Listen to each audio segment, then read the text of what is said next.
Hey guys, what's up? So ito po ang inyong pambansang batang kalye ng Pilipinas. So for today's video po, ang atin pong tatalakayin ay ang TNT Tropang Giga o yung TNT Tropang 5G ngayon. So alam nyo po guys, sobrang seryoso po ng TNT na makuha ang prestigious Grand Slam. Kasi kumbaga pumasok po ang TNT na may back-to-back championship, di ba?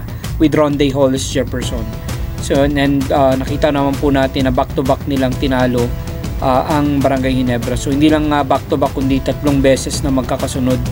Ito po yung Governor's Cup, tapos Commissioner's Cup, tapos Governor's Cup again.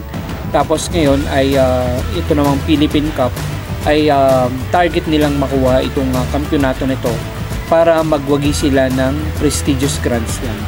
So, pagpasok po ng season ng itong Philippine Cup na to, itong conference na to, so ito pong TNT ay pinapirma nga po si Simon Enciso. So isa pong point guard na stick shooter din talaga si Simon Enciso.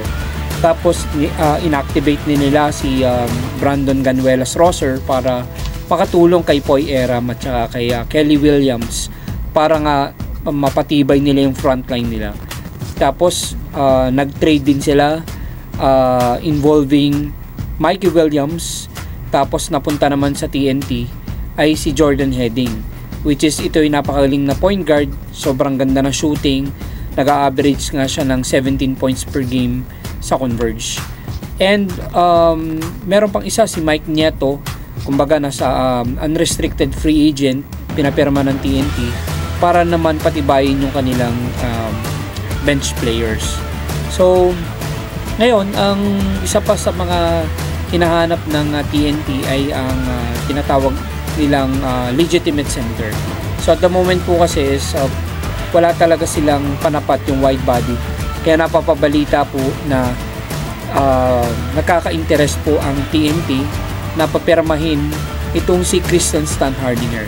And para makuha nila si Christian Stan Hardinger, so of course dadaan din sila sa isa pang trade kasi hindi pa naman unrestricted free agency si Stan.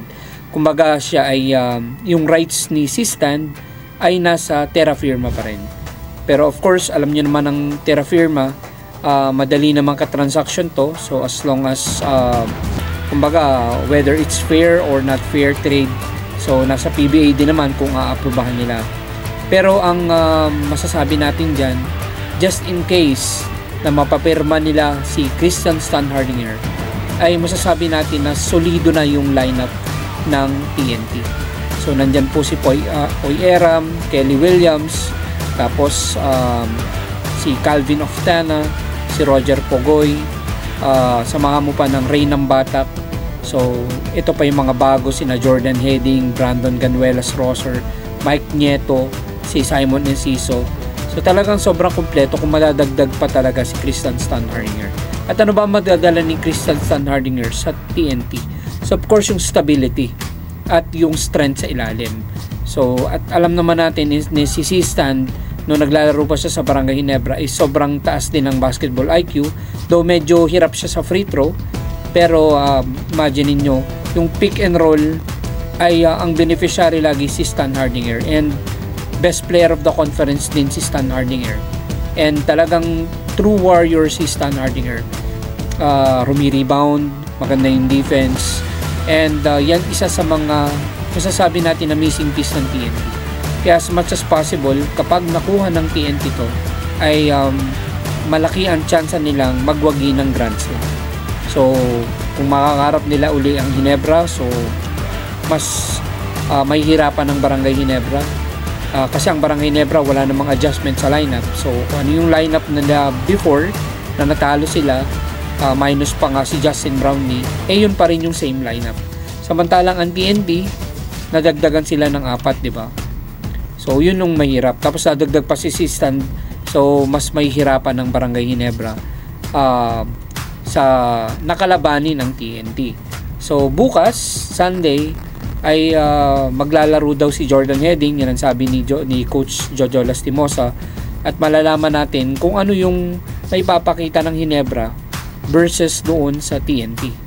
na may kumpletong player na dagdagan pa sila ng 4.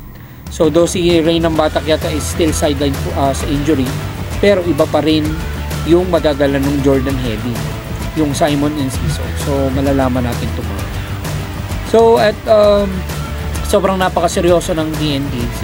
Hindi naman natin sila masisisi kung ngayon sila nagbi-build ng additional firepower, kasi nga bihira lang naman talaga na magkaroon ng back-to-back championship, and bihira nang masalang sa isang Grand Slam, di ba? So at pipilitin niya ng TNT na makuha ang isang Grand Slam para sa, of course, yung record din ng company nila.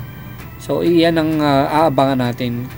At the same time, hindi pa naman wala pa naman trade deadline, so at least yung San Miguel makakapag-adjust pa sila, pati ang Ginebra, kasi nauna nang nagkaroon ng adjustment sa lineup yung Magnolia.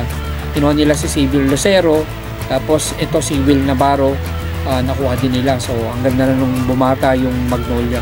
So yung TNT naman 4 din yung nakuha.